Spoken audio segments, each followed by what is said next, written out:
Good morning, everybody. It's great to see you. Glad you're here. We invite you to stand as we sing to the Lord, if you're able.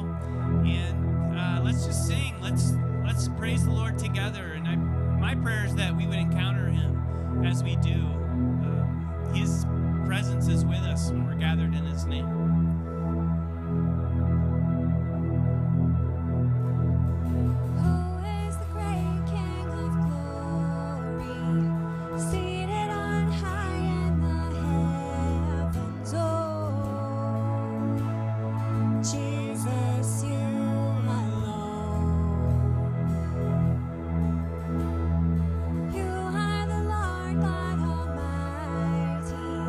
Strong in compassion and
is built on nothing less than Jesus' blood and righteousness.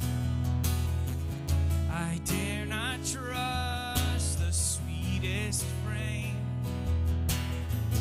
but only trust in Jesus' name. Let's sing that again. My hope is built on nothing less. My hope is built on nothing less than Jesus' blood.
searched out the wonder of life.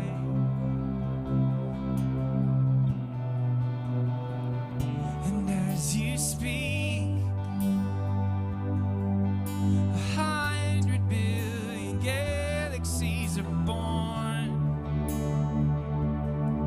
In the vapor of your breath, the planets form. If the stars were made to worship, so will I. I can see your heart in everything you've made. Every burning star, a signal fire of grace. If creation sings your praises, so will I.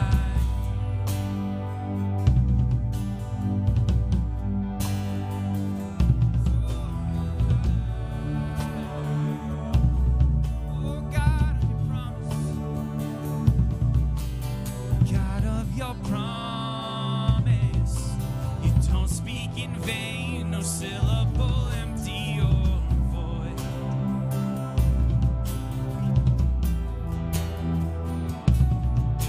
For once you have spoken, all nature and science follow the sound of your voice.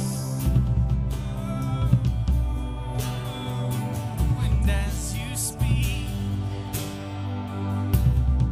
100 billion creatures catch your breath, evolving in pursuit of what you said. If it all reveals your nature, so will I. I can see your heart in everything you say.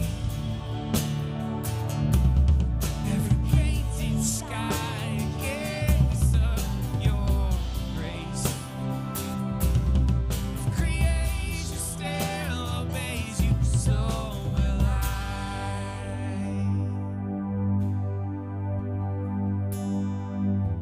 So will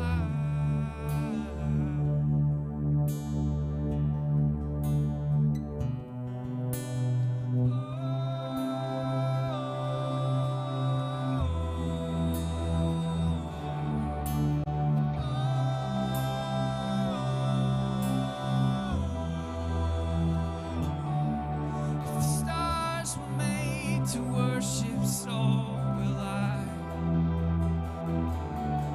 If the mountains bow in reverence, so will I. If the oceans roar your greatness, so will I. For if everything exists to lift you high, so will I. If the wind goes where you send it, so will I. Oh, if the rocks cry out in silence, so will I. If the sum of all our praises still fall shine, they will sing again 100 billion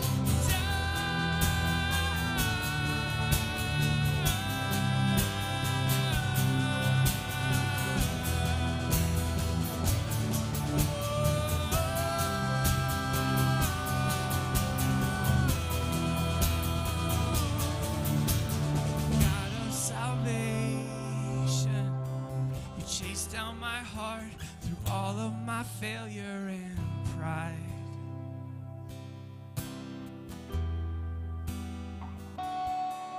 On a hill you created, the light of the world, abandoned in darkness to die.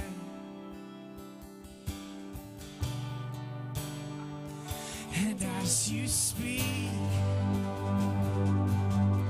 100 billion failures disappear. Where you lost your life, so I could find it here. If you left the grave behind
That's who you are, Lord.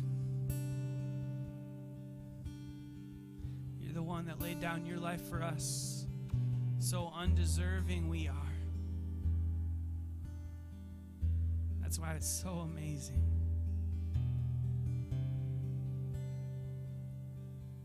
God, you're so good. We would ask that everything we are, everything within us would praise your holy name. You are worthy, Lord. We thank you for this time here together to express through song praise. I pray that, Lord, this would be pleasing to you, that you'd be blessed through us, your people. We join with all creation in declaring the glory of the Lord. God, thank you for showing us your heart, for revealing yourself to us, for loving us enough to sacrifice such an incredible cost for us and because of your love.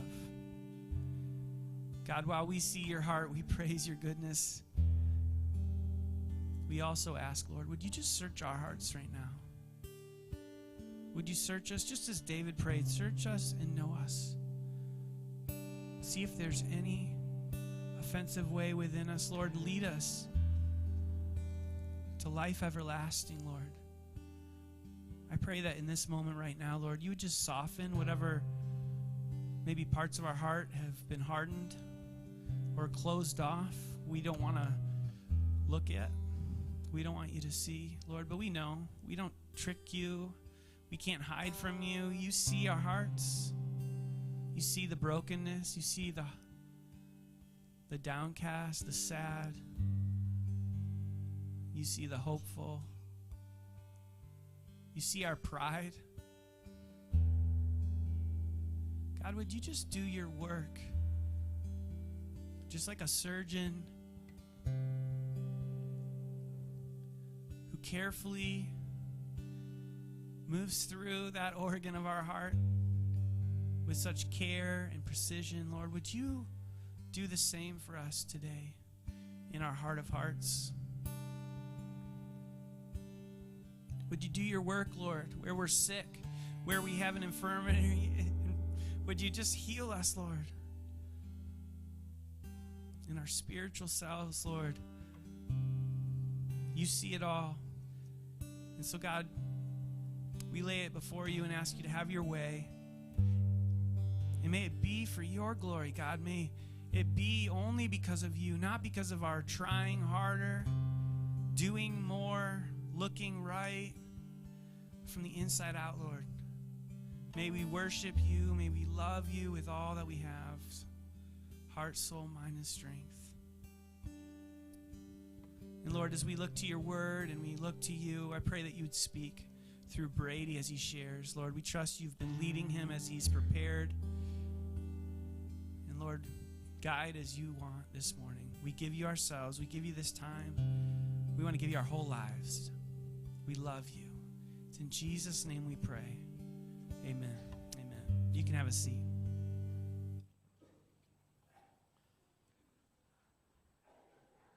All right. Well, good morning, Inspire. How are we doing this morning? Good? Good? I got some goods. I'll take that. That's really good. Good. Anyway, it's so good to be able to be here with you all this morning. If we haven't had a chance to meet yet, my name is Brady. I'm the youth pastor here at Inspire. I've been here just a little like over a year, and I've been loving every second of it. So if you are a student who is in 6th grade through 12th grade and we have not met yet, then I would love to meet you and just love to get to know you. Or if you're like the parent or grandparent or guardian of a student who is in 6th through 12th grade, again, would just love to get to know you. And just it really just love to get you plugged in with the student ministry that we have going on here. And I just want to say, and I know this may sound like a little bit braggy on my part because I am the student minister, but our student ministry is pretty bussin' right now, okay? And if you don't know what bussin' means, just talk to one of the young hip kids, and they will tell you exactly what it means. I know, like, some of you adults are like, what does that mean? And then some of you kids are like, he shouldn't have said that because that just makes you look old and cringy. And It's not good, but I am old now, so it's fine. It's fine. It's all good. But anyway, seriously, we would love to just get you plugged in with that, and just love getting you plugged in with everything we have going on with our student ministry. But if today is your first day here, or you weren't here last week, we are in the middle of this series that we're doing on light. Okay, on lights, because when you read throughout Scripture, God uses a lot of different things in our world to describe himself. He describes himself as like a fire, or as water, or as wind. But one of the main ways that God actually says who he is, the way that he describes himself, is through light. God describes himself as light. And as Matthew mentioned last week, if you read through the New Testament, Jesus uses this word light, and that word light in Greek actually means phos, which is a fun word to say. But basically, phos means this light that has been let off by a lamp, or the light that you see whenever an angel shows up and there's this bright light around them. That's the kind of light that ultimately we are talking about here. But also for this series, what we're looking at is that we're looking at how light, or how Jesus or God as light, wants to shine into our lives, wants to shine into our own hearts, and really help us to grow in this fun church word that we call sanctification. And that, if you're kind of freaked out by the word, don't be. It literally just means us growing to be more like Jesus. And the only way that we can grow to be more like Jesus is if we allow Jesus and his light to shine into our lives. Okay, and so that's what we're going to see this morning. And just so we're kind of all on the same page right now, just kind of right off the right foot. One of the things, or not one of the things, but the main thing that hopefully we're going to see this morning is this: is that light leads us to where we need to be. Okay? That's the truth I want all of us to see this morning, is that ultimately light leads us to where we need to be. When I was a kid, and even now as an adult, I love going over to my grandparents' house. It's a little bit more difficult now because I'm from Indiana, which is a great state. If you've ever been there, most people just drive through it because it's kind of what it's there for. But if you grew up there, and it's just a great place to actually be from. But growing up, I would actually go to my grandparents' house a lot, and there would be times where I would just spend the night there. And I don't know what it is though. At nighttime, my grandparents' house, to me as a kid and me as an adult still, is just a little bit creepy. I don't know why it is. I mean, it sits in the middle of this small town. There's nothing creepy or going on around it. It's kind of like an older house, and I don't know. It just gives me the heebie-jeebies a little bit. And so when I was a kid, I would remember most nights, me and my grandma, we would actually go into the living room of their house, which would kind of be over here if we're kind of mapping this out. So we'd be here, and we'd be having popcorn and watching movies, whatever it is. And then there'd be a dining room, here in the middle. And then you go down a little bit farther, and then here's the kitchen. Okay, so living room, dining room, kitchen. And so I remember as a kid, I would always want to go back to the kitchen to refill my pop or whatever it is that I was drinking. But I was always afraid of the dining room because the dining room was always pretty dark. But the light in the kitchen would always be on. Well, let me put it this way. As long as I was there, the light in the kitchen would be on, okay? And so, no joke, oftentimes, when I was a kid, if I needed to go back to the kitchen, I would, stand in the living room, kind of look down the corridor, through the dining room, through the dark, and then I would just run to the kitchen. Because I didn't want to be in the darkness. I was just kind of scared to be in the dark, and I just didn't want to be in there. And so I just remember this, is that for me, oftentimes it was so much easier to run to the kitchen and actually run through the darkness when I saw that the light was on. Okay, it actually made the darkness a little less scary for me. But also I knew this, is that whenever I saw the light on, either in the kitchen or really just any room in my grandparents' house, I knew that I could be in that room. So I would run from the living room, through the dining room, into the kitchen. Now, there would be some times where, again, I would turn the kitchen light on and I would leave it on, okay? My grandpa would shut it off.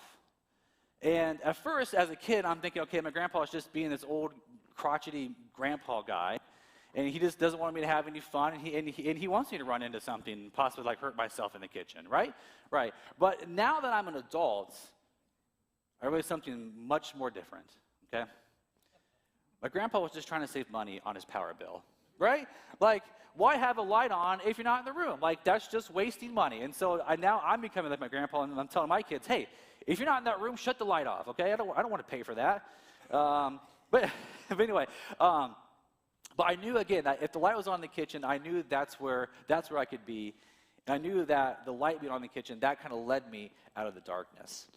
So again, we're going to see this morning that ultimately light leads us to where we need to be. And we're going to look at just kind of like one verse this morning, but it's a pretty powerful verse, and it's very powerful what Jesus is saying in this verse. So if you have a Bible or if you have the Bible app, open it up. We're going to be in John chapter 8 this morning. John chapter 8. John is the fourth book in the New Testament, 8 chapters in, and specifically we're going to be in verse 12 this morning. I know it's just one little verse, but man, Jesus says some pretty powerful things. And so if you're ready for it, here we go. This is John chapter 8, starting in verse 12. It's up here on the screen as well. Jesus says this. It says, Jesus spoke to the people once more and said, I am the light of the world. If you follow me, you won't have to walk in darkness, because you will have the light that leads to life. Oh man, I love this verse. And I'm going to talk a little bit about the background of this verse. And the best way to kind of set it up is this way. Does anybody here like fire? Anybody like fire? Anybody like blowing stuff up with fire? That might be like the better question to ask. Well, we'll hold that thought, because here in just a couple of seconds we're going to see some fire. But one thing is this: is so when Jesus says this phrase that I am the light of the world, okay, when he says this, he's saying it at a time in the time frame of Israel, where all the Israelites have gathered in Jerusalem for a festival or a feast called the Feast of the Tabernacles, or the Feast of Booths. Okay, and so what would happen is that every single Israelite, they would come into Jerusalem, and ultimately what they were doing is that they were celebrating the harvest that was getting ready to take place. Okay, and so they would come to Jerusalem for a week. They would celebrate. They would praise God, and ultimately they would ask God to actually help them have another very successful harvest. But while they were in Jerusalem, all the Israelites, they would live in these little booths that they were called. Booths. I can't say it right. Let's just put, yeah, there it is. That's what it would look like. So basically this booth was basically kind of like a small kind of like shed. And so it was built out of palm trees and palm tree branches. And so for the week, people would actually live in those booths. And there's a deeper significance to that, because all the Israelites' ancestors, they lived in these booths, or they lived in these tents as well, back during the time of Exodus, which I'll talk about here in just a minute. Okay, so everybody here, so all the Israelites, they are in Jerusalem. They are celebrating, they are praying, and one of the huge moments, like one of the huge parts of this feast or this festival, was a time where at night they would light these 4 giant pillars that had these giant lamps on. I think I have a picture up of, yeah, perfect. Okay, so I'm going to kind of explain this for you a little bit. So in the back of the picture, you see like these 4 like columns. You see like those are like white. Those aren't what we're talking about. We're talking about these 4 that are kind of like right here in the middle of this courtyard. So you can kind of see there are these 4 pillars, and they're raised up very, very high. And on the top of those pillars, there are these lamps. Okay, I think we have another picture of that. Perfect. That's great. So each of those pillars has these 4 lamps on it, and these 4 lamps were just full of oil. And so what would happen is that they would light these lamps at nighttime, and people would actually like celebrate around it. But what's crazy is that it is said that when these lamps were lit, the flames were so big, they were so bright, that all of Jerusalem would actually be lit up with the light from these lamps. So that's a bonfire if I've ever heard of one right there. Okay, that's huge. And so there's actually some facts to actually back this up. So check this out. This is a quote from a guy named D.A. Carson. He says, the Levitical orchestras cut loose, and some sources attest that this went on every night of the Feast of Tabernacles, with the light from the temple area shedding its glow all over Jerusalem. So you have that. Here's another quote. It says, as part of the festivities, 4 golden lamps were put in place, and an abundance of oil was poured into large golden bowls. The lamps rose over the outside walls of the temple and were said to illuminate the entire city of Jerusalem. So these guys are lighting up the entire city. They are looking at these giant flames. And if you're wondering why they're doing this, it's because part of this festivity, part of this festival, was that the Israelite people, they were remembering when their ancestors had to walk through the desert for 40 years because of their own disobedience. But while they were in the desert for these 40 years, God revealed himself, or God actually led the people of Israel by day with a pillar of cloud, but by night he would protect them and he would guide them by being a pillar of fire. And I found a picture of what it is. Hold the picture for just a second. Oh, there it is. Perfect. Yeah, forget it. There it is. It's perfect. So this is essentially what that pillar of fire would look like. Like it's literally going from the ground to the sky. That's how God would show himself. That was God being light to the people of Israel as he was leading them through the wandering through the desert. Okay, so it's in the midst of this ceremony, it's really in the midst of this celebration that Jesus says, no, I am the light of the world. Okay, so by declaring himself as the light of the world, Jesus is saying, listen, I am now the fulfillment of what you've been celebrating for centuries. All of these lamps that you are lighting, all of these flames that you are building up, it is now me who is your light. So honestly, it's kind of like they're going from like 4 pillars of light to like one Jesus that they are following. So now Jesus is the light that the Israelites must follow because he's ultimately going to become their king. Ultimately, he's going to be their Messiah. But if you notice what Jesus says in that verse, he says that I am the light of the world. Not just for you people as Israel, but for everybody. Okay, so Jesus is now is this light, and so basically what it means is this: is that Jesus is declaring himself as the light of the world, means that he is the divine presence of God, now guiding all of humanity, not just for a season, but now for eternity. Jesus said, listen, now I'm going to be the light, I'm going to be the love, I'm going to be the salvation of God for all people, for all of time, throughout the entire world.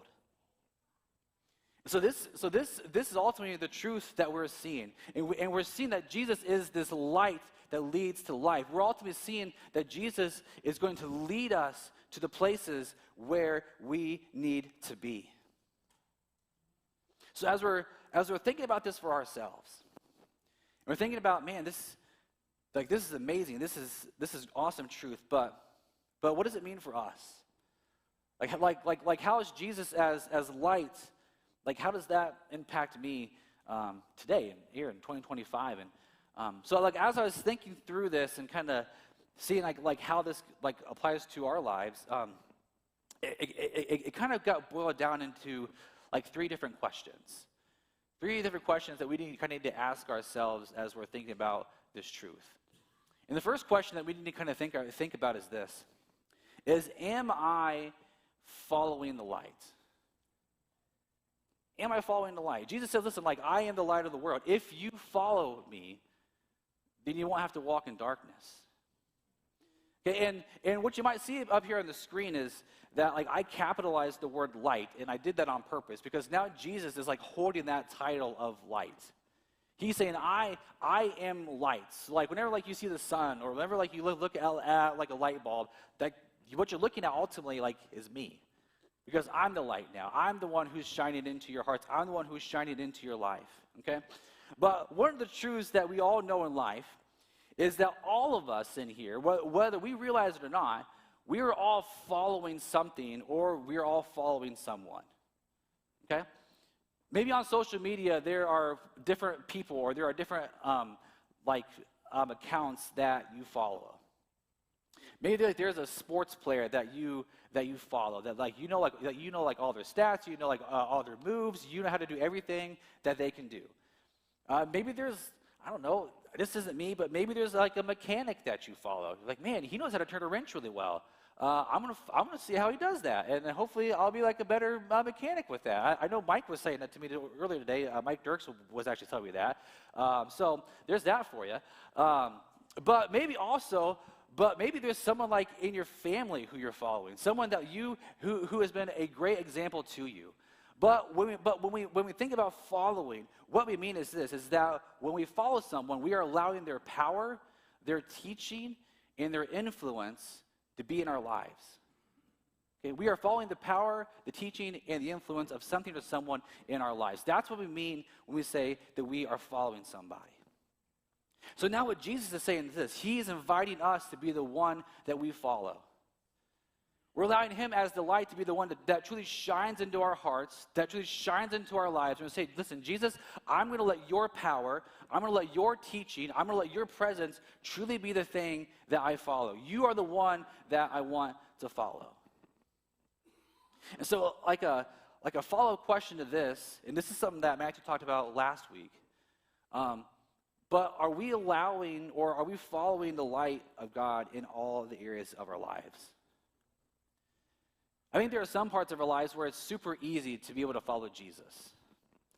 Like maybe with like our relationships or like our thoughts or things like that. And sometimes those are also difficult. But there's also times there are spots in our heart or there's spots in our life that we keep under lock and key. And we don't want anybody to see that. We don't want any amount of light to shine into those rooms or into those parts of our life. And Jesus is saying, listen, if I'm the light of the world, then I want to be the light of your entire world as well. So whatever you keep hidden, whatever you keep under lock and key, let me shine into that. You don't have to be afraid. You don't have to be scared, because ultimately my light is what leads to life. So are you allowing Jesus to shine in all the areas of your life? A second question that we need to think about is this, and this is a really good one. But am I allowing the light to lead me out of darkness? Am I allowing the light to lead me out of darkness? If you jumped over and this is just real fast, but if you were to turn over just one page over to John chapter 9, verses like 1 through 6, Jesus tells us this pretty cool story. I think I have it up here on the screen. This is what it says. This is verses 1 through 5.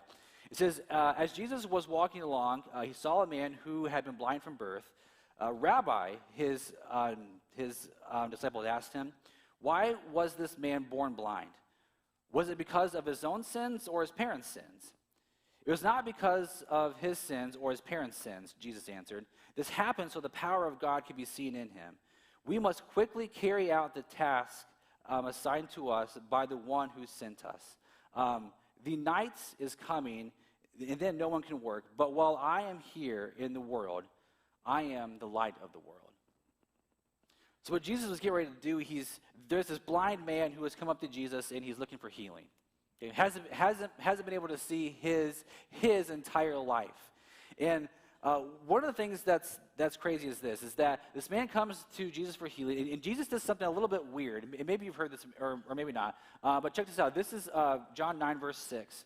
It says, then he, being Jesus, spit on the ground, made mud with the saliva and spread the mud over the blind man's eyes. Then he said, "Go wash yourself in the pool of Siloam," which Siloam means sent. So I want to push pause right there for a second. Because what's happening here is this. So this blind man comes to Jesus. He's looking for healing. He's looking to be able to see again. And Jesus says, "Listen, I'm going to spit in the ground. I'm going to make some mud, and I'm going to put it on your eyes," which that's a whole thing in and of itself. But then Jesus says, "Listen, after this, I want you to go to the pool of Siloam, and I want you to wash yourself, and then when you do that, you will be able to see." But it's in the moment where Jesus says, "I want you to go to the pool of Siloam," where this blind man has an opportunity. And he has some sort of question, or he has some sort of a decision that he needs to make. Because what this guy could do, he could say, "Jesus, why can't you just heal me like right now? Like, I've heard that you've healed people like instantly. So like, why are you making me go to the pool of Siloam? Why can't you do it right now?" Or this guy could say, "Listen, I could go to the pool of Siloam, and maybe I might be healed." He's totally trusting what Jesus has to say in this moment. But basically, this guy is saying, "Listen, Jesus, I have no other option. You are the only one who can bring me out of the darkness that I have that has literally been caused because of my blindness." So the guy goes to the pool of Siloam. He washes himself, and he's able to see. And check out, this is the very end of verse 7. This is crazy. So the man went and washed, and here's what it says. And he came back seeing. If you're not catching what's happening, is that this man, after he heals himself, and now that he can see, he goes back to Jesus and says, "I can see now. Because of your healing, I can see." And so, guys, this is amazing. This is what we see here. And so we literally see Jesus bring this guy out of a literal darkness that he had seen for his entire life. This guy allowed Jesus to do that. And I know, like, for me, there's been an area of my life that I struggled with for a long time. For a long time. And I mean, praise Jesus, he's led me out of it, and it's been something that hasn't been an issue for a while. But there was a long time in my life where I struggled with pornography.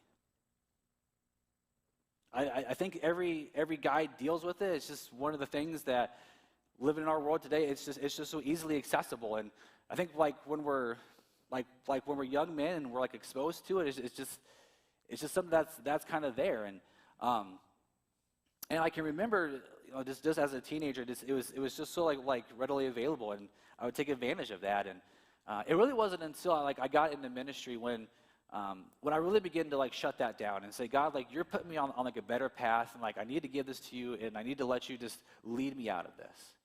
And praise God, He's done that. But one of the things that you may not realize is that once you view pornography, those images are stuck in your mind forever. God can push into the back of your brain, and you may forget about them for a while, but sometimes they come roaring back. And the hold that it has on you can come roaring back as well. And I can remember one night, I was actually sleeping on my couch, and I woke up, and it was probably 2 o'clock in the morning, and I could just sense the temptation to view pornography, which is so strong. And it was almost so strong to where it felt like I was trapped, and that I had no way out of it. And I remember in the midst of that moment, in the midst of just feeling trapped, I was just laying there on the couch, and Psalm 23 came to mind. And specifically verses 1 and 2, where it says that God is the one who leads us to the still waters. God is the one who brings us to these green pastures where we find rest. And I remember in the midst of that temptation, those verses come into my mind. And also Jesus also saying in that moment, "Brady, give me the leash and let me lead you out. Let me lead you out of this.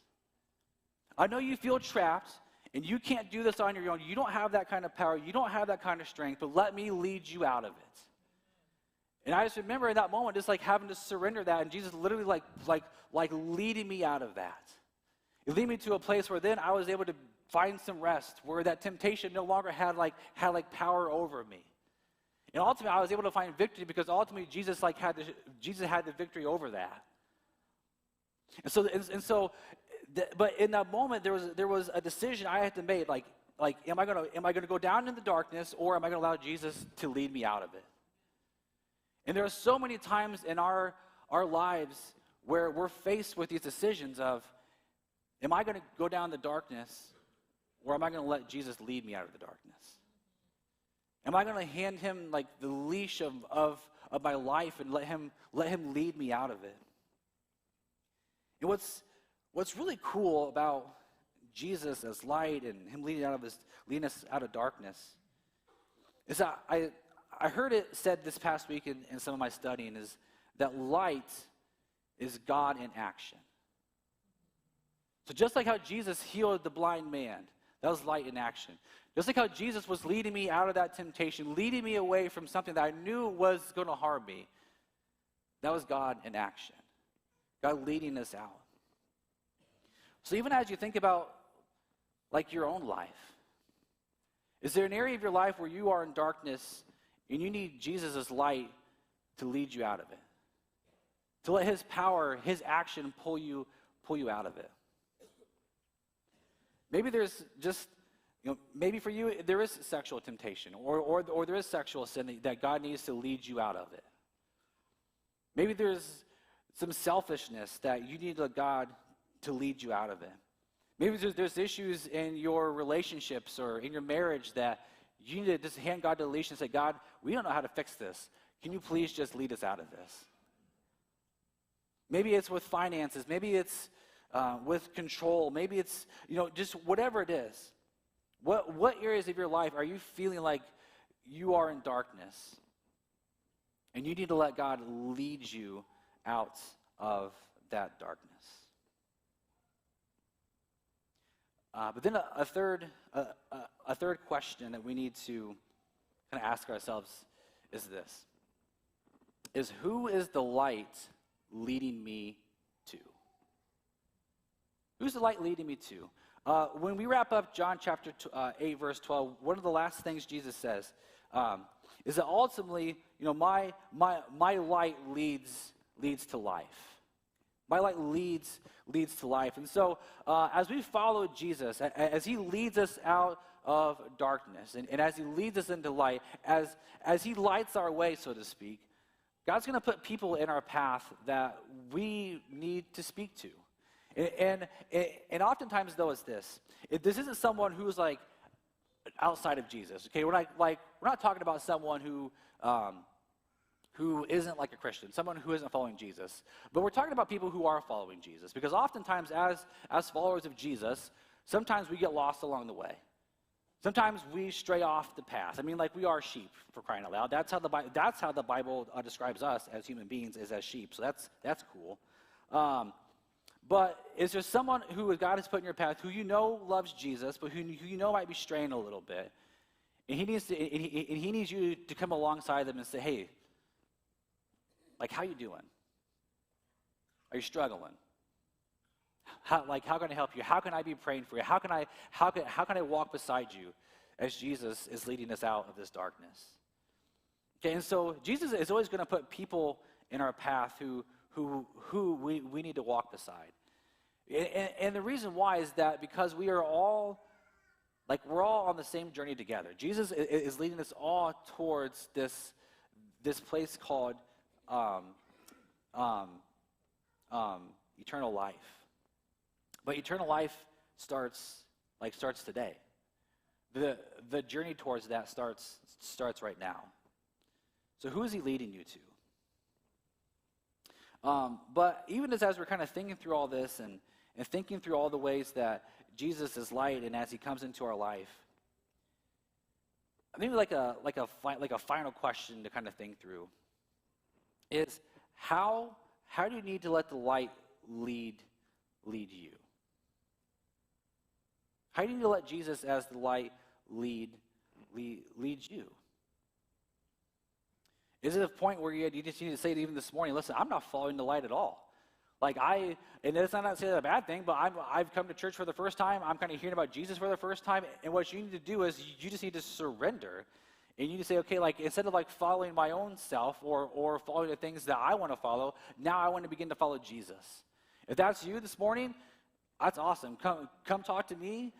We would love to kind of help you kind of lead through that.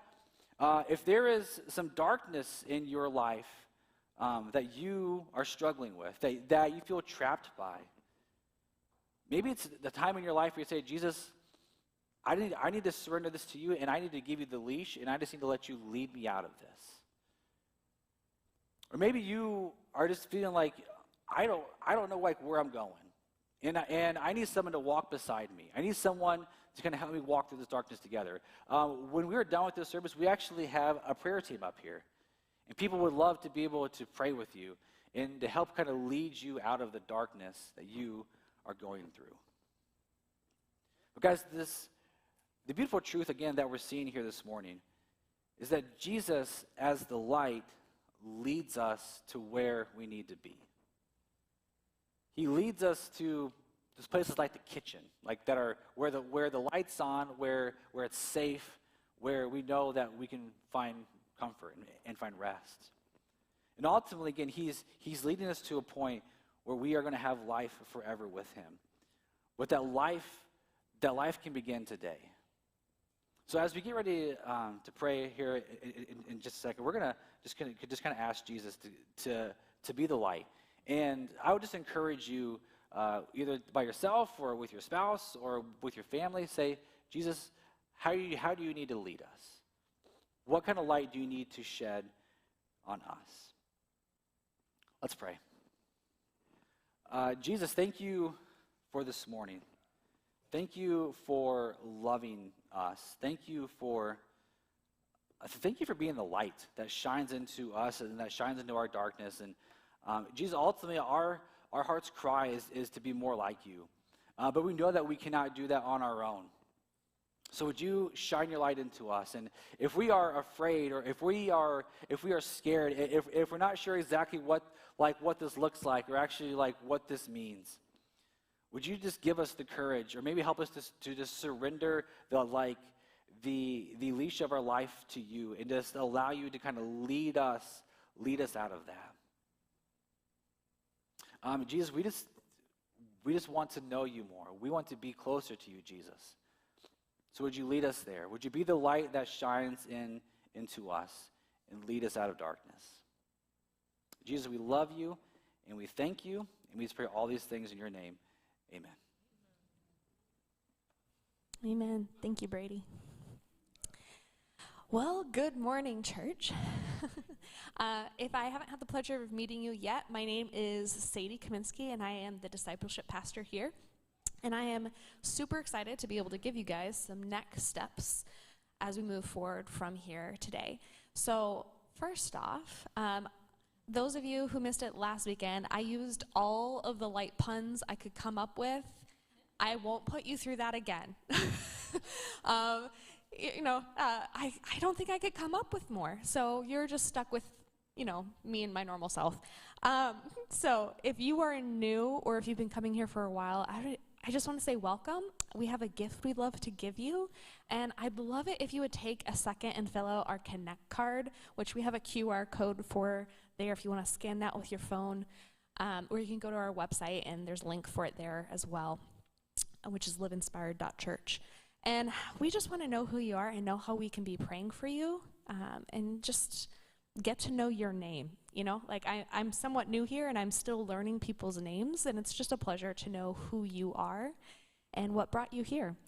I would also just want to take a moment and thank you for your faithful giving. We have many different ways that you can continue worshiping through the bringing of your tithes and your offering.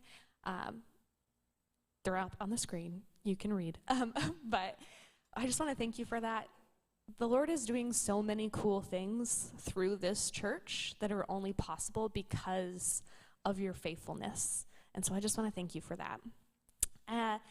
One more thing, a couple more things, but tonight if you call Inspire Church your church home, if you are invested, if you are like in a group, if you're serving, if this is where you tithe, if this is your church home, I would encourage you to engage with this event that we have that's called Inside Inspire. It starts at 6 p.m. If you cannot be here in person because you have young kids, and I'm sorry we don't have childcare, we are available. Whoa, words. Apparently I need more coffee, folks. We do have it available for live stream just for a short period of time. It's going to be at liveinspired.church/watch. So if you want to watch the event, then you go to liveinspired.church/watch. You know, like I was thinking through I was like /. It took me forever to figure out the difference between / and /, which I'm sure is really upsetting for some of you who are very techie, because it makes sense. That's why I leaned. Welcome to Inspire Church. We're a little weird here, but it's okay. And then next week is baptism. And if you have not taken that step yet, I would really encourage you to come and have a conversation with me or go to our website and just sign up for it. I would love to have that conversation and walk through you. We have a lot of people signed up with some really cool stories and reasons why they're getting baptized.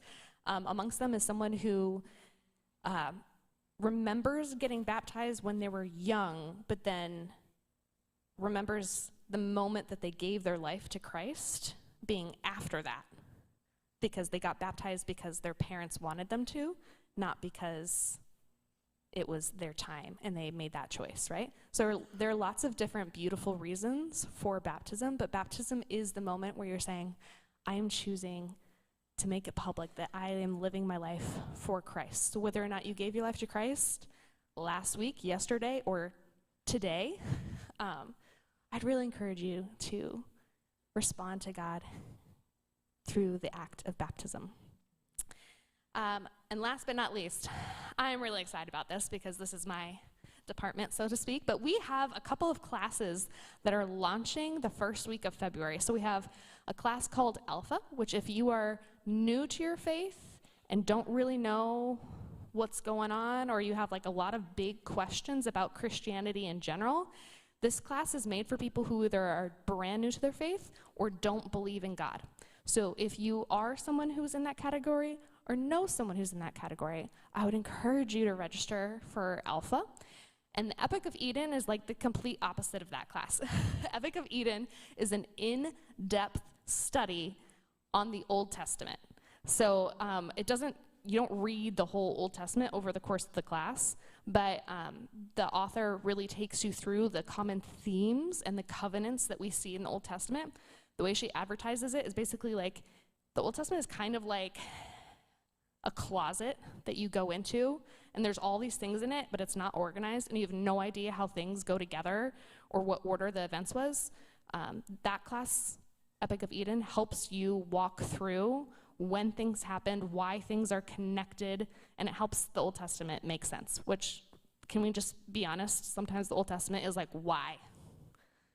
Right? Like, why did that happen? That's gross. Like, especially if you've been doing the Bible in a year stuff, like there's some not good things that happen in the Old Testament. So that's what that class is for. They all start on February 4th, and they go for 12 weeks.